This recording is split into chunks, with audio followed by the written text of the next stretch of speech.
तो गगन हैडू अब में आपका स्वागत है। आज हम परसेंटेज के कुछ महत्वपूर्ण प्रश्न करेंगे। हमें दिया है एक आयत की भुजा को 20% बढ़ाया जाता है और दूसरी भुजा को 5% बढ़ाया जाता है, तब इसके क्षेत्रफल में प्रतिशत परिवर्तन ज्ञात करें। तो दोस्तों इसे कैसे करेंगे, इसका बहुत ही सिंपल सा फॉर्मूला है। परसेंटेज परिवर्तन जब भी लाना हो तो x plus y plus x into y upon 100। x क्या है, पहली संख्या, y दूसरी संख्या, प्लस पहली और दूसरी संख्या की मल्टीप्लाई अपॉन में 100। तो अगर पहली संख्या में प्लस परिवर्तन है तो प्लस लिखेंगे, अगर माइनस है तो माइनस लिखेंगे। तो पहली संख्या को बढ़ाया गया है तो प्लस 20, दूसरी को भी बढ़ाया गया है 5, तो 20 इंटू 5 अपॉन में 100। ये हो गया 20 और 5 25%। और ये हो गया 20 पंजे 100, 100/100 1। तो इसमें जो प्रतिशत परिवर्तन आएगा वो 20 और 1 25 और 1 26% का परिवर्तन आएगा। करो दोस्तों, इसका ये फर्स्ट मेथड था। अब हम इसका सेकंड मेथड सीखेंगे। उसे कैसे करते हैं दोस्त, 25% का मतलब 1/5 और 5% का मतलब होता है 1/20। ये होती है बेस वैल्यू। इसमें हमने जो ऊपर वाली वैल्यू होती है वो बढ़ जाती है या घटती है। तो वृद्धि हुई है तो 5 में 1 की वृद्धि, पहले था कोई वैल्यू पहले 5 थी और अब हो गई 1 बढ़कर 6। पहले ये बेस वैल्यू होती है दोस्तों, तो पहले था उसकी वैल्यू 20, 1 इसमें वृद्धि हुई है तो अब हो गई 21, 20 से बढ़कर 21।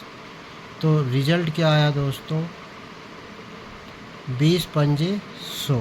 क्षेत्रफल होता है लंबाई गुना चौड़ाई, तो ये हो गया 100। और अब 21 चिक्का 126। जो चीज़ पहले 100 थी या जिसकी वैल्यू पहले 100 थी, अब वो बढ़कर 126 हो गई है। तो 100 पर जो चेंज होता है वो ही प्रतिशत मान लिया जाता है। 100 पर कितना बढ़ा, 26। तो इसमें परिवर्तन कितना आया, 26%। दोस्तों अब हम दूसरा क्वेश्चन करेंगे। इसमें क्या दिया है, एक संख्या को 20% घटाया जाता है तथा बाद में उस संख्या में 80% बढ़ोतरी की जाती है, तब संख्या में प्रतिशत परिवर्तन ज्ञात कीजिए। इसका फॉर्मूला हमने पिछले क्वेश्चन में बताया था। प्रतिशत परिवर्तन बराबर होता है x plus y plus x into y बटे 100।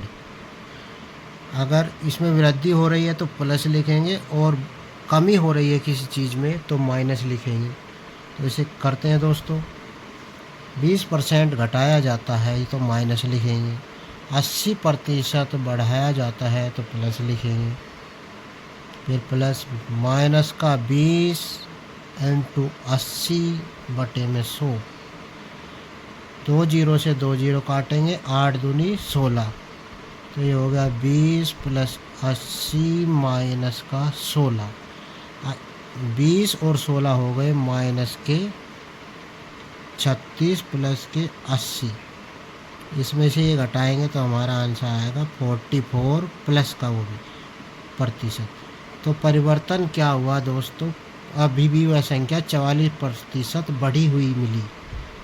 उसमें कितने की वृद्धि हो गई, 44% की वृद्धि हुई है। ओवरऑल रिजल्ट जो हमारा है प्लस 44%। इसका हम सेकंड मेथड भी करते हैं दोस्तों। इसके सेकंड मेथड में हमें दिया है 20% की वैल्यू होती है 1/5 और 80% की वैल्यू होती है 4/5। जो वैल्यू नीचे की वैल्यू को हम बेस वैल्यू बोलते हैं दोस्तों। बेस वैल्यू का मतलब ओरिजिनल वैल्यू क्या थी, पहले 5 और इसमें कमी हुई है 1 की। तो एक पहले जो चीज़ 5 थी अब 1 की कमी होने पर 4 रह गई। ऐसे नीचे जो पहले वैल्यू इसकी 5 थी अब बढ़कर ये इसमें वृद्धि हुई है दोस्तों, तो 4 बढ़ी है 5 में, अब हो गया 9। तो प्रतिशत परिवर्तन के लिए क्या करेंगे, 5 × 5, जो चीज़ पहले 25 थी अब हो गई 9 चौक 36। 25 से 36 बढ़ने पर कितना बढ़ गया दोस्तों, 11। और पहले जो वैल्यू पहले थी उसे नीचे लिखते हैं, और बढ़ने के बाद कितना बढ़ा है, 11। और प्रतिशत के लिए 100 से मल्टीप्लाई करेंगे। 25 से कम 25, 25 चौका 100, 11 चौक 44, तो उसमें 44% की वृद्धि हुई है। क्वेश्चन दोस्तों क्या था हमारा, और देख लीजिए। एक संख्या को 20% पहले घटाया गया तथा बाद में 80% बढ़ाया गया, तब संख्या में प्रतिशत परिवर्तन कितना है दोस्तों, 44%। दोस्तों अब हम अगला क्वेश्चन करेंगे। इस क्वेश्चन में हमें दिया है एक सिनेमा के टिकटों की बिक्री में 57.1/7% की वृद्धि हो जाती है और टिकट की कीमत में 16.2/3 की वृद्धि हो जाती है, तब राजस्व में प्रतिशत परिवर्तन कितना होगा। तो इसे कैसे करेंगे दोस्तों, प्रतिशत परिवर्तन का फॉर्मूला हमने पहले लिखवाया था। इसका फॉर्मूला होता है x + y + x × y/100। इसमें क्या होता है दोस्तों, अगर वृद्धि हुई तो प्लस लिखेंगे और कमी हो तो माइनस। तो यहाँ दोनों में ही वृद्धि हुई है। तो 57.1/7 की पहले वृद्धि हुई, फिर टिकटों में हुई। 16.2/3 प्लस पहली संख्या गुना दूसरी संख्या बटे में 100। 57.1/3 को जब हम लिखते हैं 7 × 399 + 1, ये हो गया 400/7, तो यहाँ पर हुआ। और ये हो गया 50/3 प्लस ये 400/7 गुना 50/3 और अपॉन में 100 होगा, तो इसको यहाँ लिख देंगे नीचे। तो ये 2 0 से 2 0 गई, 4 5 20, 200। ये हमारा आएगा 3 चौक 12, 1200, तो ये हो गया। 7 5 35, 350 ये आया, और 7 या 21 प्लस ये कितना आएगा दोस्तों, 5 चौक 20, 200 और 7 या 21। एलसीएम दोनों का सेम आएगा, तो सीधा सीधा सबको ऐड कर देंगे। 1200 300, 1500 200, 1700। ये हमारा है 1750/21। इसको कैसे करेंगे, 7 से डिवाइड करते हैं तो 7 दूनी 14, 7 5 35, 7 0 0, 7 या 21। यह आएगा 250/3। इसको हम जब मिक्स फ्रैक्शन में लिखते हैं तो हमारा आंसर है 83.1/3%। हमारा फाइनल आंसर ये आएगा। और दोस्तों इसका हम सेकंड मेथड भी करते हैं।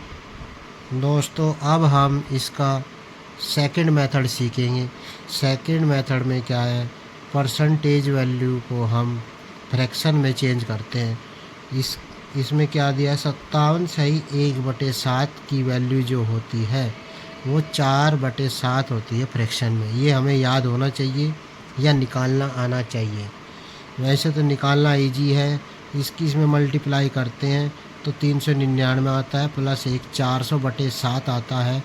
400/7 को जब हम 100 से डिवाइड करेंगे तो 4/7 रह जाएगा। ऐसे ही 16 × 48 तो 50/3, 50/3/100, 50 से कम 50, 50 दूनी 100, ये तो 1/6 आएगा। तो पहले जो वैल्यू 7 थी बेस वैल्यू, अब 4 उसमें बढ़ गए पहले 7 था, अब उसमें बढ़कर 4, तो कितना हो गया दोस्तों 11। सिमिलरली ऐसे ही पहले जो वैल्यू 6 थी उसमें 1 की बढ़ोतरी होती है, तो 6 पहले था, 1 बढ़ा तो हो गया 7। हम इनकी आपस में गुना करते हैं, इनकी भी, तो जो कट रहा है उसको काट लेते हैं ताकि सवाल और इजी हो जाए। तो अब वैल्यू हो गई 7 एकम 7, ऊपर गुना करेंगे 6 एकम 6, नीचे 11 एकम 11। दोस्तों जो पहले वैल्यू 6 थी अब बढ़कर 11 हो गई, तो कितने की वृद्धि हुई? 5 और 6 11, यानी कि 5 की इसमें वृद्धि होती है 6 पर। और 100 पर कितनी हो गई? 500/3 या 50, 2 से काटेंगे 250/3 आएगा दोस्तों। 250/3 को हम लिखते हैं 83 सही 1/3%। तो दोस्तों जिस मेथड से आपको क्वेश्चन इजी लगा है आप उससे कर सकते हैं। मैंने दोनों मेथड्स आपको समझा दिए हैं।